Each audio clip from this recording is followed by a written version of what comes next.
Ladies and gentlemen, please welcome our moderator, the Honorable Kamina Johnson-Smith, Minister of Foreign Affairs and Foreign Trade. Distinguished guests, ladies and gentlemen, a warm Jamaican welcome. In Rwanda, you say muriweho, and in Jamaica, we say wagwan. We are delighted to convene this very important government-to-government discussion entitled Think Jamaica 2022.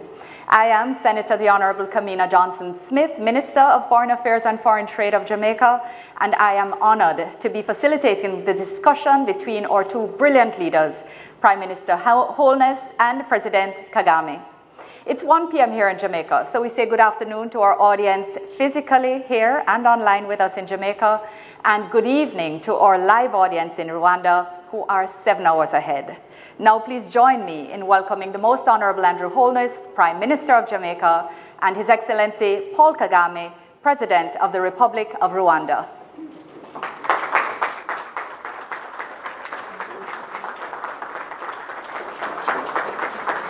Prime Minister, stand this side, please. Mr. President, just please. I think we come together for a shot.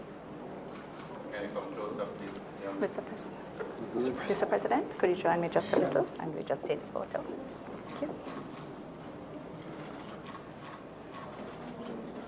Thank you. Thank you. Please. Ladies and gentlemen, President Kagame and his delegation are concluding a 3-day state visit to Jamaica. Mr. President, I trust you've been having an engaging and fruitful time. Absolutely. We know you needed longer, so you have to come back. President Kagame is a powerhouse of a president. He has presided over the strong socioeconomic development and advancement of Rwanda. Among his many roles, he has sat as chair of the African Union, the East African Community, and will shortly take the chair of the Commonwealth later this year. Considered one of the pearls of Africa, Rwanda is one of the continent's fastest growing economies. Under the clear and visionary leadership of President Kagame, this land of 1,000 hills has secured many milestones of environmental protection, innovation, and development. And we celebrate another particular milestone, Rwanda's achievement of the highest level of female parliamentary representation in the world. Mr. President, welcome. Prime Minister Andrew Holness is the first Jamaican Prime Minister to be born after independence, and indeed the youngest. He has had several achievements as Prime Minister, notably leading the resurgence of the Jamaican economy ahead of the COVID-19 pandemic and the fastest recovery in the region since. He's launched the most extensive infrastructure projects in Jamaica's history, highest investment in national security, and achieved the lowest unemployment rate ever. He has a passion for the environment, having sat as co-chair of the UN Secretary General's Climate Financing Initiative and having implemented the most extensive environmental protection measures ever in Jamaica, including declaration of the boundaries of Jamaica's cockpit country as a protected area. Mr. Prime Minister, welcome. Ladies and gentlemen, this visit is of special significance as it takes place during Jamaica's Diamond Jubilee, or 60th year of independence, and it represents an important opportunity for the deepening of bilateral relationships between Jamaica and Rwanda. It also reinforces the steadily burgeoning relationship between the Caribbean and the African continent, including between CARICOM and the AU. If you don't mind, ladies and gentlemen, I'm going to recognize that we have here in the audience that you represent indeed a wide cross-section of Jamaican society, including civil society, members of parliament, the church, and most importantly, our young people. We will take questions from our audience as well as some video questions from our friends in Rwanda and persons on the street in Jamaica. Because of time allotted, we ask those persons who will ask questions to be succinct and ask only one question per person. But first, I claim moderator's privilege to ask the first questions. Mr. President, on the matter of, and I'm here scrolling a little bit, on the matter of the connection and future role of the relationship between the African continent, and the Caribbean. You have spoken of this and its potential. What are some of the things, the actions we can take in order to enhance the deepening of this connection? Well, first of all, I'm glad to be with you on this stage, Mr. Prime Minister, and thank you for the moderation. The Caribbean and Africa have a lot in common, beginning with the people. There is that deep connection that the geographical distance can't eliminate. So the first thing we have to do is create that environment and the possibility for people to travel, Caribbean, say to Rwanda and East Africa or other parts of Africa, and vice versa. So we have to deal with visa issues and make sure that we create waivers, and so that we really encourage this connection, knowing that we have interest in one another, we can benefit one another. There is a lot we can do, whether it is trade or different things, but we have to be very practical, start with the right first things first, which is first even to carry the message to people and say, why not connect as close as we can. So I think these are the practical things we have to do. Absolutely, sir. Air services arrangements, visa connections, people-to-people exchanges, these are critical to deepening. Thank you, sir. Mr. Prime Minister, what would you say are perhaps the most important developmental lessons that Jamaica and even perhaps Rwanda have learned over the past 10 years as you've been doing some research? And how can these be applied to other countries to increase growth and equity? A very important question. I think, Mr. President, again, thank you for visiting our country in our 60th year, and I'm sure you would have felt the warmth of the Jamaican people. Rwanda is a perfect example of a country that has overcome challenges and struggles, and they have done so remaining united. And I think that if you were to say what would be the lessons, it would be, first of all, resolving conflict. So a process of reconciliation. In every society, there will be divisions. There will be conflicts. There will be difficult issues. But the process of bringing everyone together in the society to resolve conflict and get the society singularly focused on development, I think that is a lesson for all countries. The other lesson is to be pragmatic. And I think if you were to describe President Kagame, you would say that he is pragmatic, he is instrumental, and he's deliberate in thought and action. And so leadership would be a very important part of any development of especially small countries. Leadership is so critical. But flowing from that leadership that is pragmatic is also an ethos of performance-based. And I think that is something that the Caribbean, the region, Jamaica needs to adopt. Ensure that whatever policy you're putting in place, whatever system of rewards and benefits that you're going to have, ensure that it is tied and related to some outcome that is going to advance the shared prosperity of the entire country. And I think that is a perfect lesson that we would see coming out of everything that Rwanda has done. It is critically about the performance, setting targets and achieving them in an efficient way. Absolutely. Thank you, Prime Minister.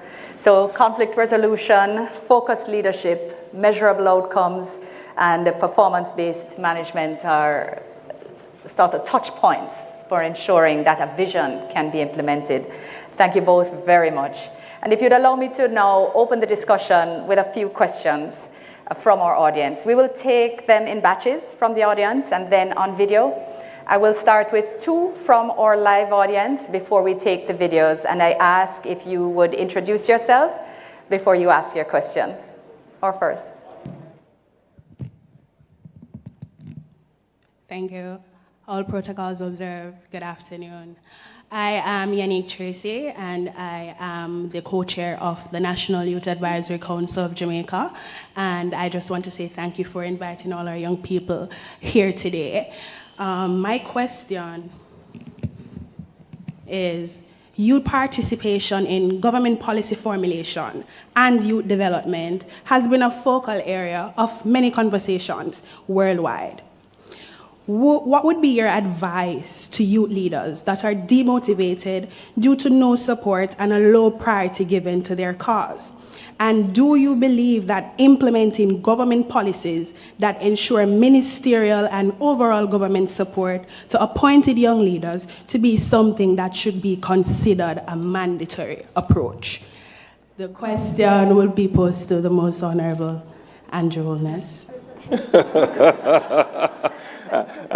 And what I would do is I would defer respectfully and ask our honored guest if he would take a shot at it, which would give me some time to think about it.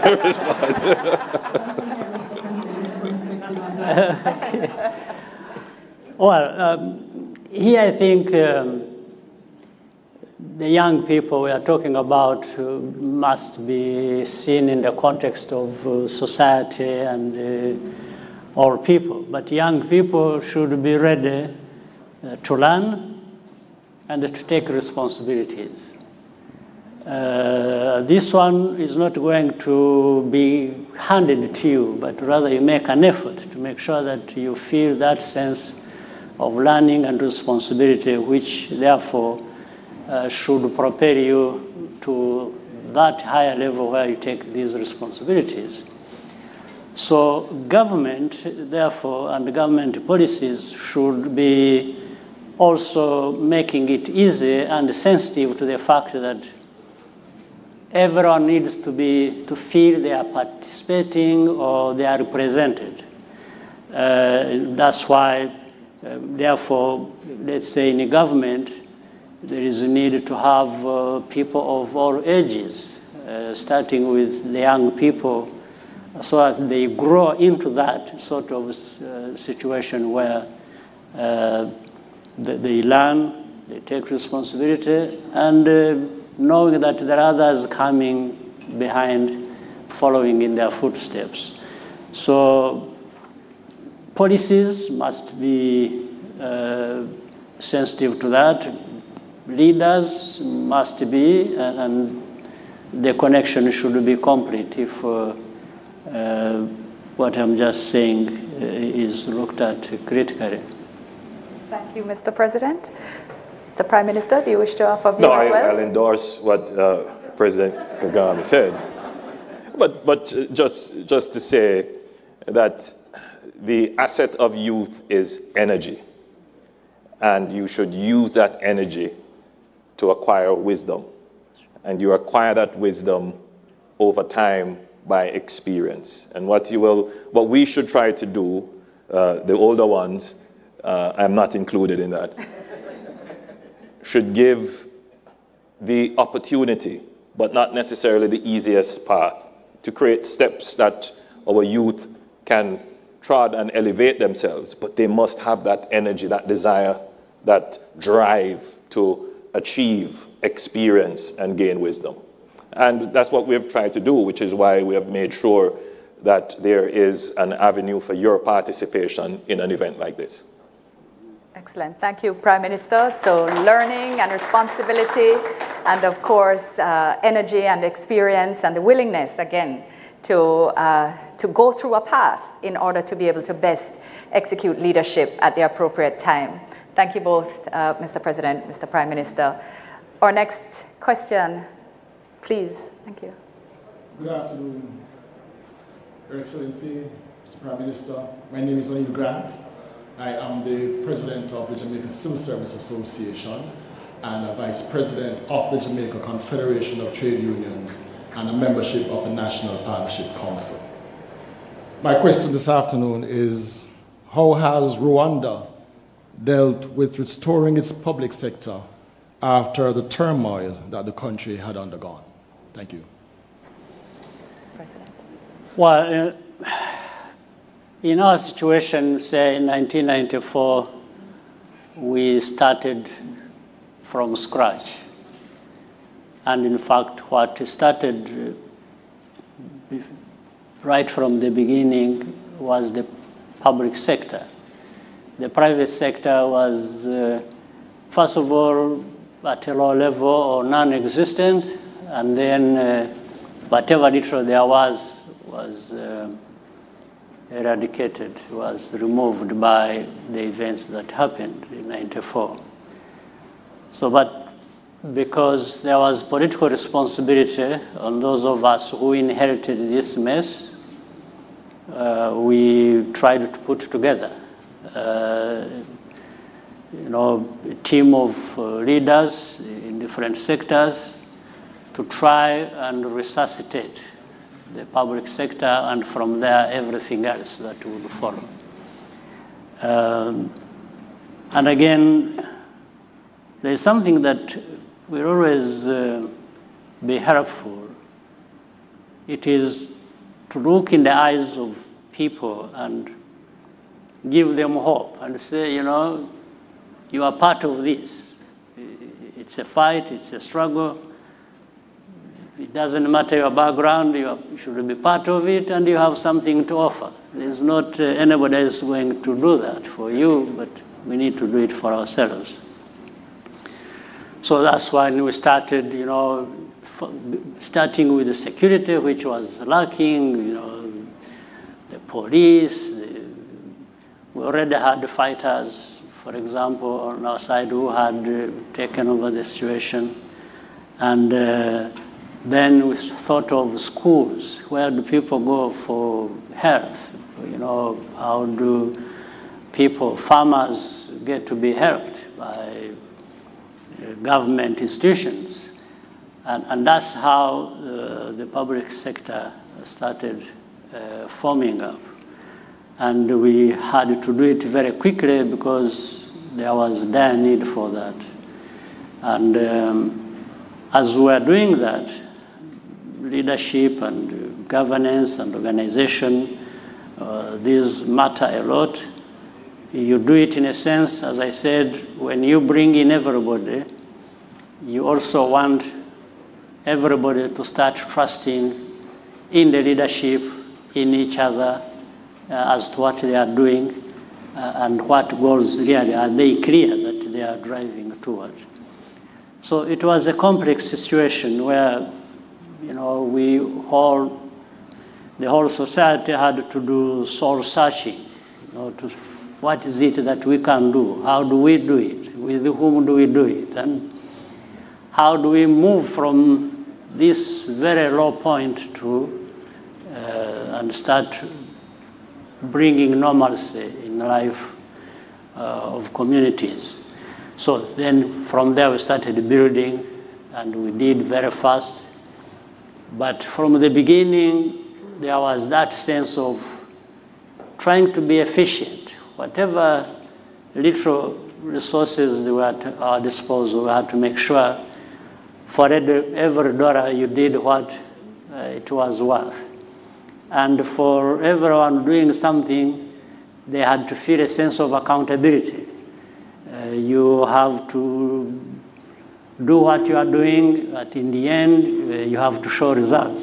And that's when accountability kicked in. So when looking back 28 years ago, we find that that accountability process was built from the start, and actually is responsible for every step of progress we made all this time.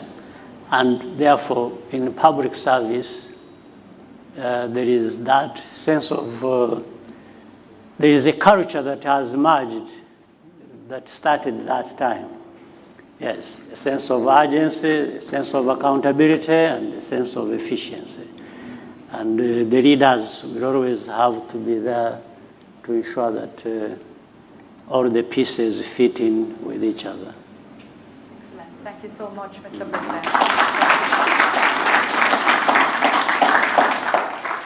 So a shared vision, shared understanding, accountability at every step of the way. And involvement, a sense of purpose, everyone being a part of the process.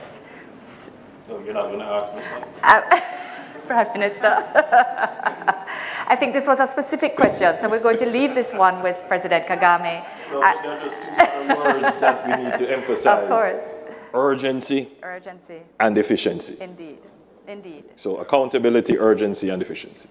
And inclusion, absolutely. Thank you very much, Prime Minister and Mr. President. It is now our pleasure to move to those persons who are joining us online, and we will take our first video question. Jamaica and the Caribbean nations are known for shaping their unique identity through cultural diversity. What lessons should Rwanda and African nations learn from them? I believe, Mr. President, perhaps you could take the first. This one comes from Rwanda, and then Mr. Prime Minister, or would you? Well, I'll give the President some time to think of the answer. All right, so you go, Mr. Prime Minister, please. It's a good question. For the Caribbean region, particularly Jamaica, we see culture as an important asset, an important tool in our economic development. So the first thing I would say is that we need to figure out a mechanism to, first of all, protect the intellectual property that is involved in our culture, and then to monetize it. And then to do that in a way that does not lessen the value, the intrinsic value of the culture. I think that is really the challenge. And I think that has to do a lot with how the society embraces the culture through strategic things such as training, which is not always the case, but training is very important, and exposure, the platforms that we create to exhibit and to give our culture that showcase. And for Jamaica, music is such an important part of our culture. More than that, it is now a part of our identity. And so for us, we need to embrace it, take greater ownership of it, help to increase the intrinsic value of it, but at the same time, try to monetize it so that it can genuinely, truly reflect as part of our national output. Thank you, Mr. Prime Minister. Do you have a perspective, Mr. President? Well, I add to your statement, Prime Minister, culture, and then, I mean, things that are identical to this beautiful country, Jamaica. It's just not culture, it's also sport. I think they come together and in a very good package. But let me say, culture and diversity are key and important ingredients in innovation and creativity, which in the end actually tie well into the development of economies. And so there is a lot to learn from one another. There's a lot for us in Africa to learn from Jamaica and the Caribbean.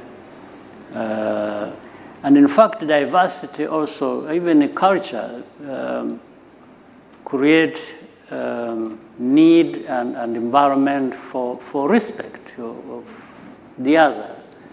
And through that, you can rise to greater heights.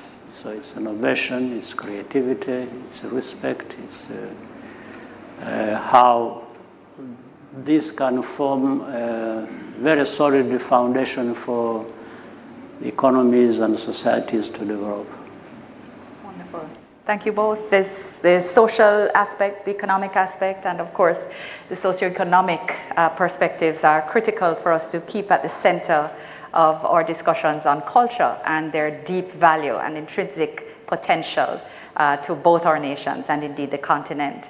I believe we now have our second question by video, again from Rwanda, if I understand.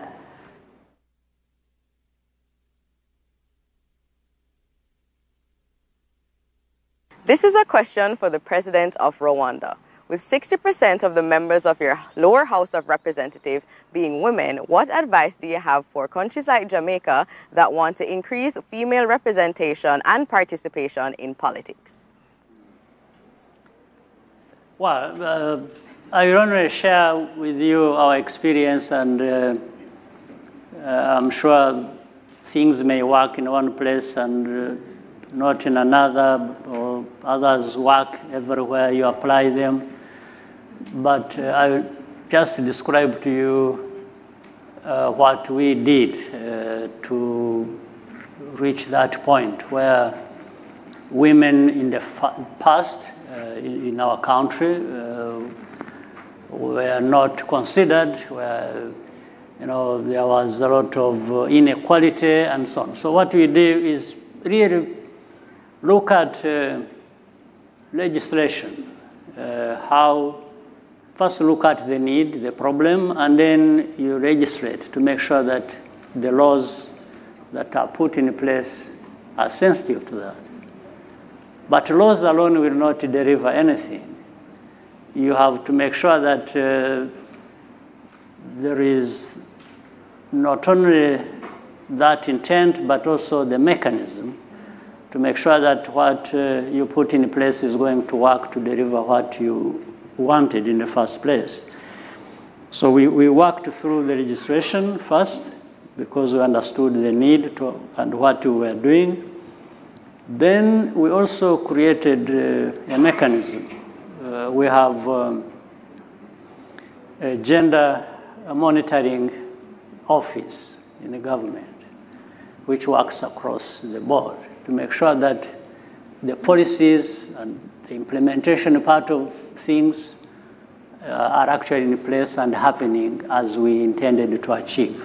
So at every year, there is a report provided, and we go back and test things and say, to see whether what we intended to do has been done or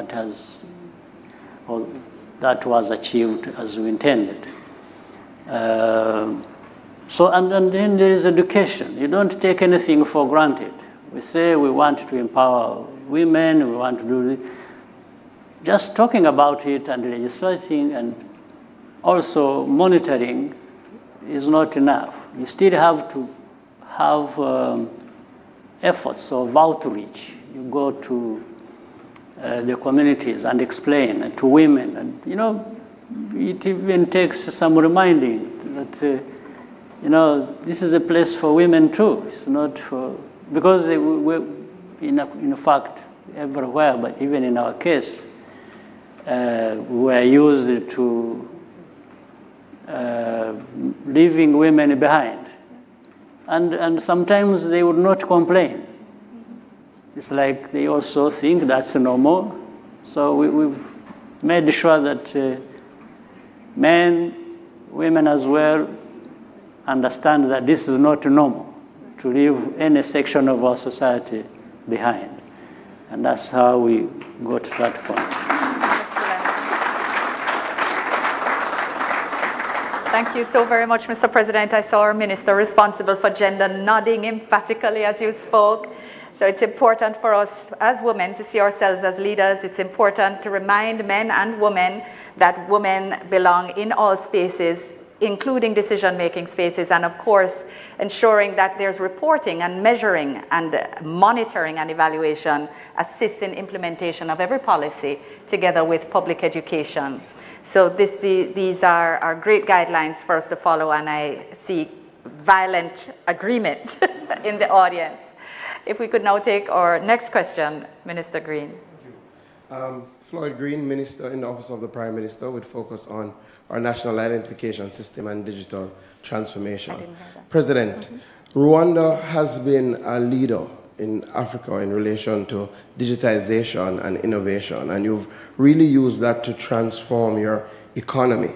Could you share with us probably the 3 critical factors that drove that digitization process in Rwanda? Thank you. The first was the understanding and realization of the need itself.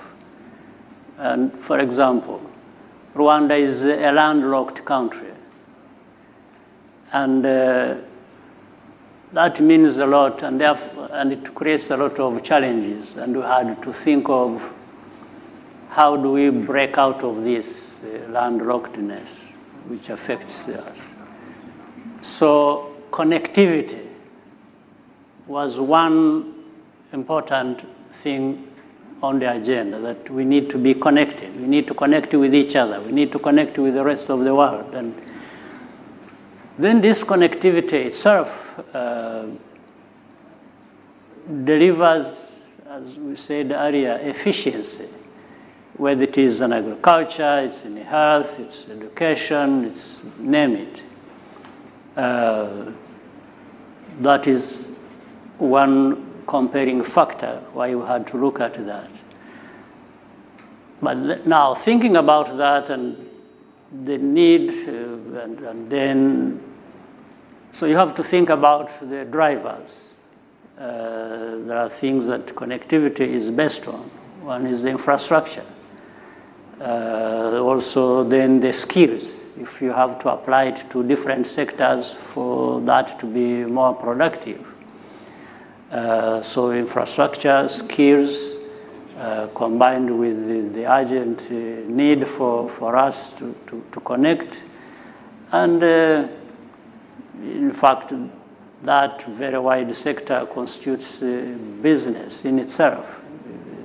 It supports innovation, it supports everything that drives and makes society thrive.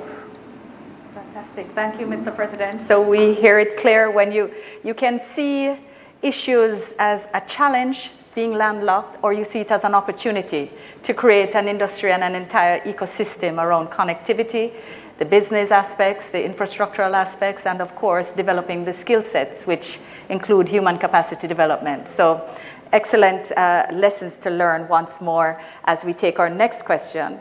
Lisa. Good afternoon. My name is Lisa Hanno. I am the opposition spokesperson for Foreign Affairs and Foreign Trade and the Member of Parliament for Southeast Entan. Prime Minister, good afternoon, Minister. Mr. President, it's a pleasure to have you in Jamaica, sir. Welcome. You have said that as a part of your mission, you want to develop deeper ties, bilateral ties with Jamaica and certainly the region. And those have to do with trade and other aspects that can be mutually beneficial to both our countries. What do you think in the short term and medium term that success would look like for you between our two nations?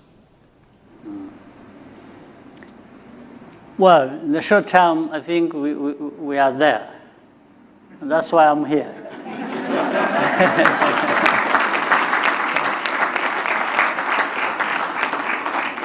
I think we've started the journey. So we just need to discuss, immediately touch those key points that can deliver some quick wins for Jamaica and Rwanda working together, and they are there. And then medium term is because we have to work on certain things, but I think the more we get together, if the government officials from both sides meet and put a working program in place, say we can provide this, we can deliver this, and each side has what to work on. I think we can move quickly and start seeing results. It's all possible, but it starts now. It started yesterday when I arrived, and so I think the rest will be easier. Thank you. Madam Moderator, if I could break your protocol and just to make the point. Of course, Mr. Prime Minister. That the President mentioned being a landlocked country and using connectivity through information technology and the internet as a means of connecting to the globe, though being landlocked. Similar concern being an island. So the power of connectivity, it's very important to development. And so the digital transformation of the society is the next frontier of development, which our society needs to understand.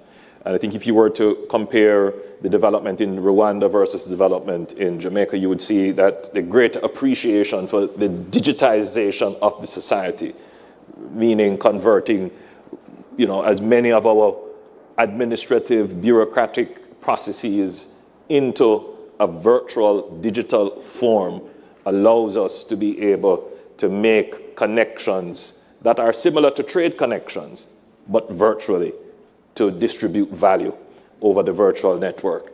And so a part of what we will be seeing as the short term, what we discussed, is how we can accelerate our own digital process in line with what Rwanda is doing. So that, for example, we can collaborate on science and engineering, which are two gaps in our society. But we have similar problems, similar outlooks. We relate to each other as equals, and we can find our own solutions. So I just wanted to make that connection, that this thrust to create the digital society, it's not a fad or a fashion or because everybody's talking about the digital society. It is very important as the next frontier of development, the next frontier of being able to connect with the world, with partners, so that we can collaborate and solve local problems. Absolutely. Thank you, Prime Minister. Thank you very much, Prime Minister. And Lisa, I will be happy to share some of the very exciting things that we have discussed, because there is indeed a long list of the quick wins of which the President spoke of. And of course, there is much even beyond that in the medium to long. So look forward to discussing those with you as we take our next video question, which comes to us again from Rwanda. Please. What other sectors could benefit from the cooperation between Rwanda and Jamaica? What are the sectors? Who wishes to take that first? Well, we've just talked about information technology, cyber, tourism, agriculture.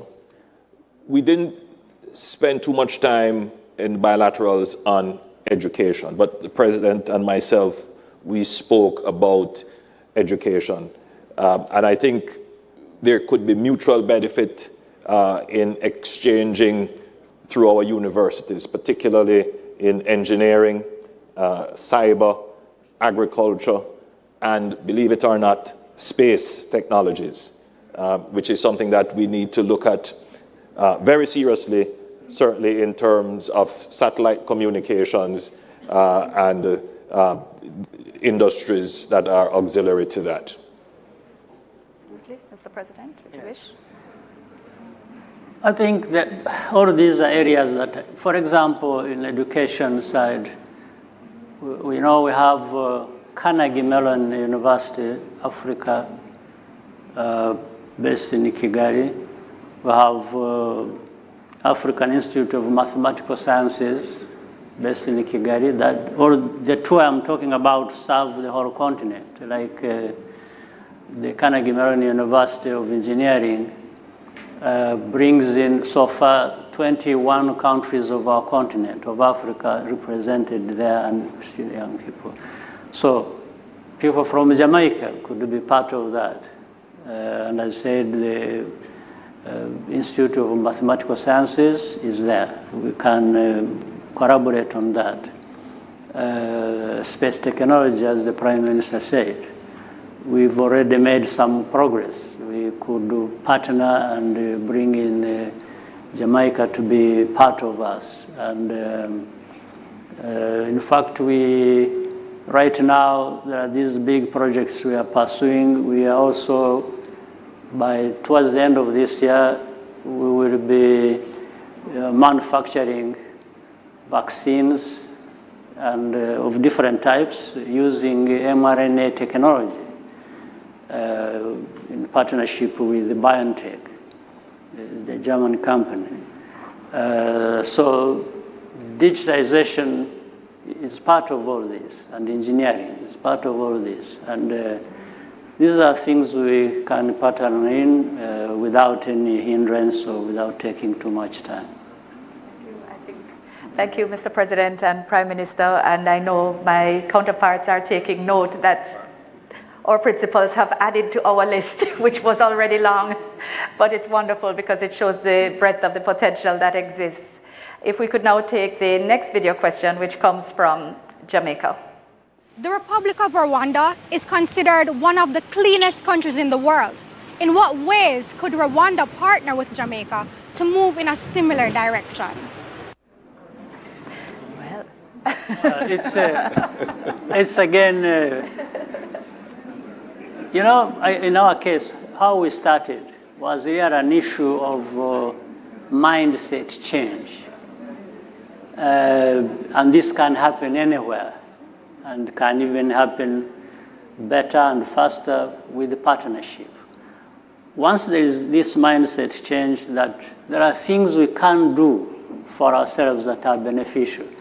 In fact, to quickly give you an example, in our own country, when we started this program of umuganda, you know, cleaning up and working together and elimination of plastics across our country, and which started way back, more than 15 years ago.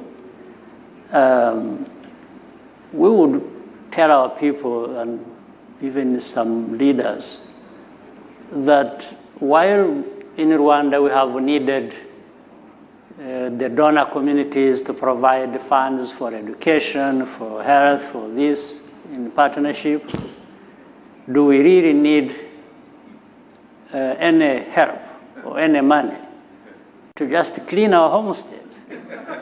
This is how to be. So,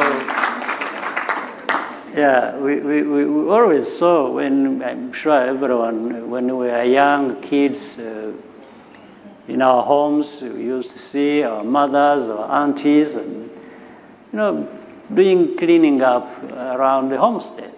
Why don't we do it where we live? Why don't we do it for our country? Why don't we? So you can look at the homestead as, you know, a form of our country, with the population as families that inhabit that homestead. So here again, it's a sharing of experience and best practices, and people locking in onto saying these are things we can do, and they are important and they make sense, and why don't we do them? Absolutely. Mindset change. Thank you, Mr. President. Mindset change. So, Prime Minister, do you have a view on the Umuganda program, or? I mean, the simple thing is just to say ditto. Yes, absolutely. No, I totally endorse. But just goes back to the point of just being very practical, very deliberate, and just getting things done on a performance-based basis, and recognizing the urgency of the situation. And more than that, recognizing that we have agency. We can do it for ourselves. We should own the problem, and we can do our little part in our little community, which will have an impact nationally, which is the essence of the Umuganda program. Each person doing their part for their community and for their country. Absolutely. Absolutely, wonderful. So we don't have to wait for Labor Day, Prime Minister. We can do it for ourselves. We can recognize it. Absolutely. We're looking forward to taking our next question from the floor. So welcome, sir. Yes, thank you. Good afternoon, everyone. My name is Donovan Wignall, member of the Partnership Council and president of the MSME Alliance. My question is for President Kagame. What are the major driving forces behind your country's remarkable success in moving its GDP from 6.12 billion in 2010 to 10.38 billion in 2020, over 68% growth? Yeah. Thank you. Thank you. The major drivers of our GDP have been agriculture, services, manufacturing. Because if you look at agriculture alone, it employs about 70% of our, adult population.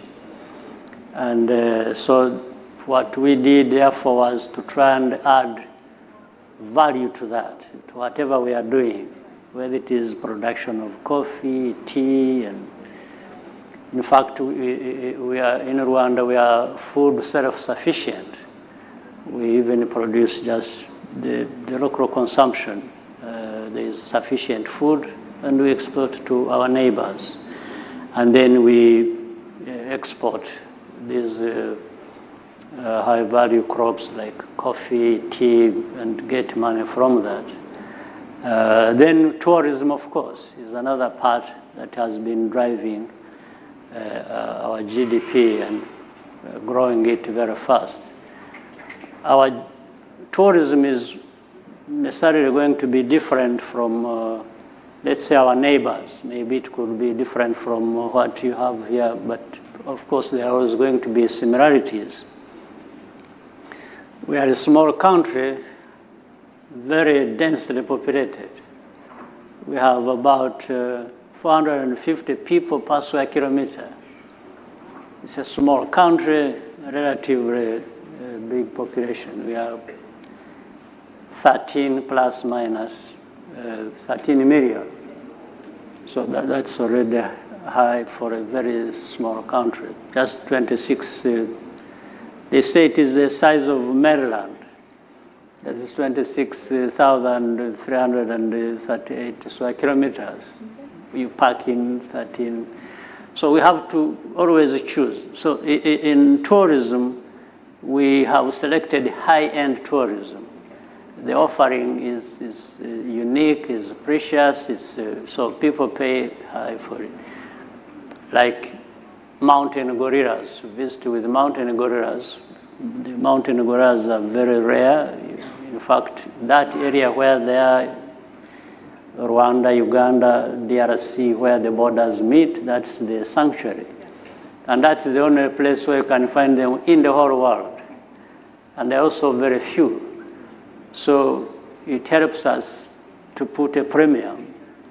Just visiting with a gorilla for 30 minutes, up close, 7 meters away, you don't get closer. for mainly the health of the gorillas, because they are like they're just like us. They get infected with the disease and so on. So they are very highly protected. And then you have to pay a few thousands of dollars. Then even in other places, they are well protected, they are clean, they are safe, the animals are, highly protected. So going there fetches, that premium we're talking about. So tourism, agriculture, manufacturing, the services, all these have driven our economy very fast. Excellent. And of course, domestic food sufficiency is part of that foundation, exporting at the high end and providing the unique value proposition in respect of tourism. It's wonderful, wonderful for us to learn from. Our next question comes from the floor. Senator Natalie Campbell Rodriguez. Good afternoon, PM Mirue, Mr. President. Good afternoon, Minister Johnson Smith. So my question is for President Kagame. Rwanda prides itself on creating homegrown solutions to problems to facilitate growth and development.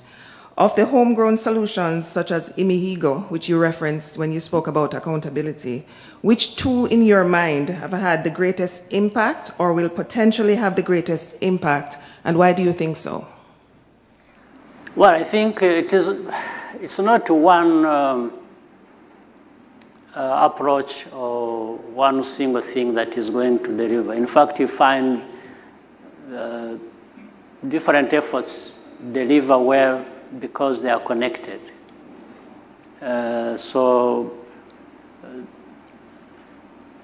The innovations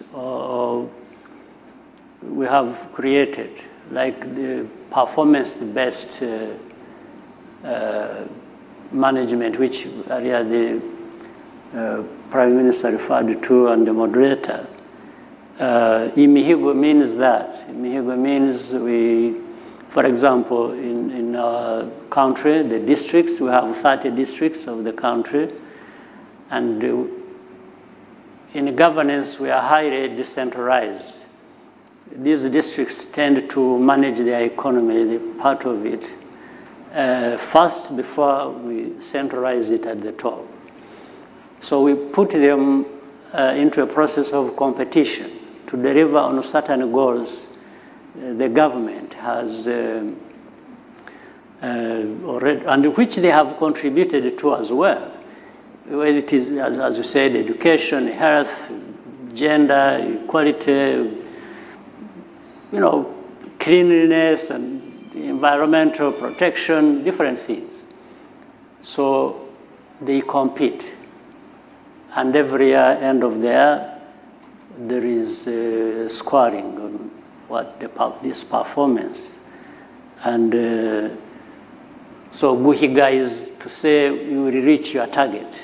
Yes, and therefore we see how, in fact, it is very interesting because in that process of competition, some districts come number one most of the time, but none comes first all the time. In fact, you find those who did not perform well this year, they work so hard and next year they become among the top. But the whole thing is really to be able to register results based on what we have agreed, and also that sense of accountability we talked about. So the innovations that we have put in place is not a single one that has delivered everything or that is always at the top all the time. But they are important, and they are important because they happen across the board almost at the same time. You find one supports the other. Like the Mihigo mentioned, they help people to perform according to what has been agreed that it needs to be done. If I might ask, claim moderator's privilege just to ask a follow-up on that. Is it that the districts are incentivized in winning? Does the district receive extra funding or any benefit, or is it just the sense of accountability and duty to deliver that plays against each other? Yeah. Which would you say? That's an important question, but there is accountability and a sense to delivering. That's key. But the other also is there are revenues, there are resources that are already in each district. But the central government also tops up for the district. Now, the whole idea is to say, did you deliver on the promise for what you had of your own revenues and what we added? And of course, there is an inherent sort of accountability in the sense that, well, if you are not delivering, you had the resources, you are given extra, and you didn't deliver. So people cannot give you more resources when you are not delivering. So they have to, so they have to make sure that they deliver and therefore merit more resources. Excellent. Yeah.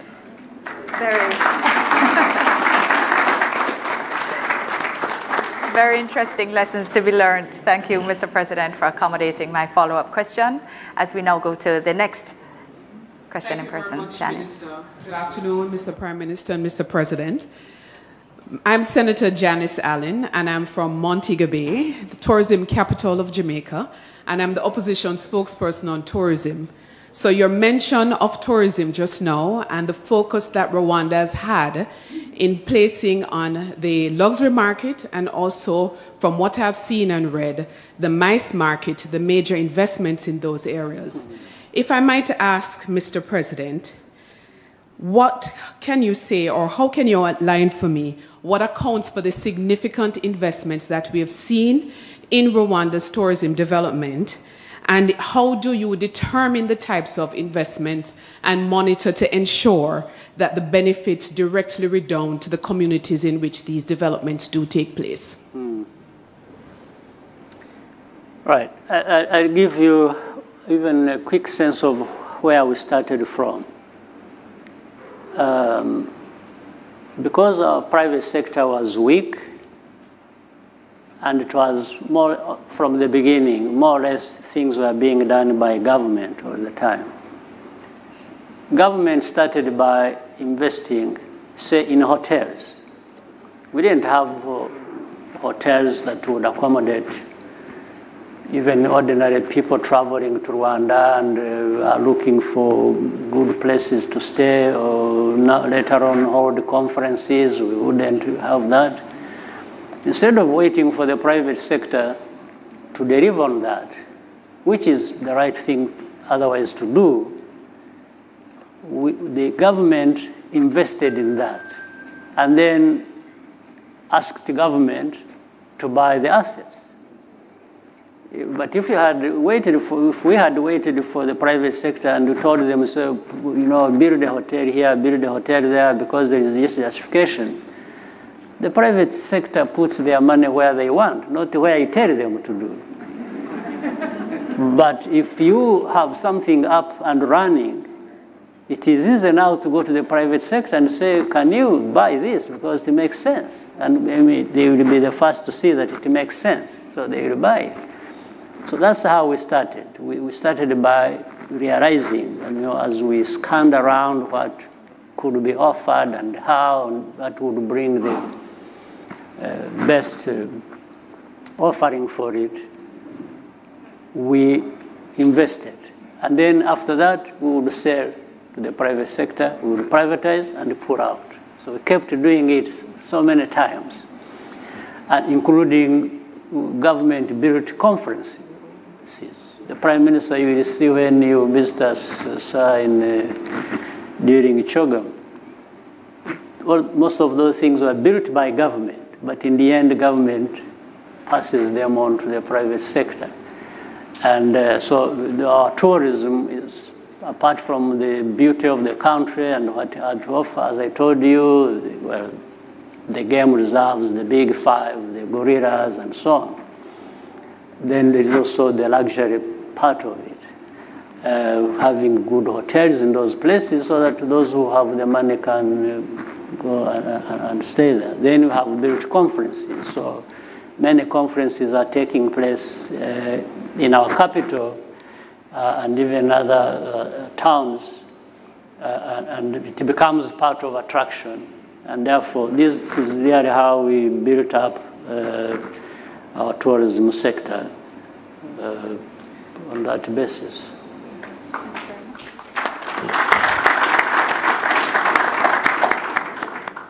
Thank you very much, Mr. President. We are now at the point that I'm sure no one in here wanted us to reach, which is where I declare that it has indeed been my honor to have facilitated this discussion, adding to greater understanding and greater perspectives on several issues of mutual interest.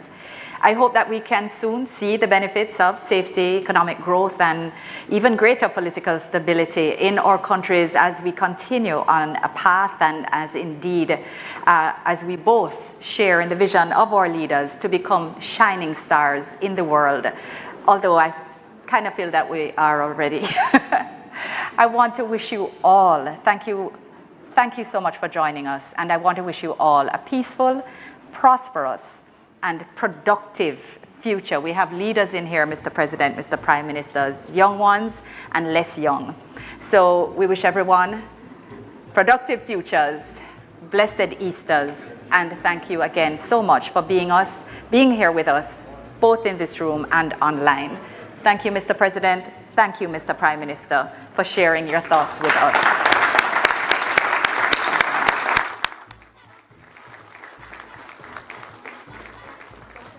That just as if we could all just remain seated while we allow the members of the Youth Advisory Council to join the President and Prime Minister on stage for a photo opportunity, and then of course we could allow their excellencies to depart as we bring the state visit to a close. Thank you so much for your patience and your kind and deliberate attention. Thank you.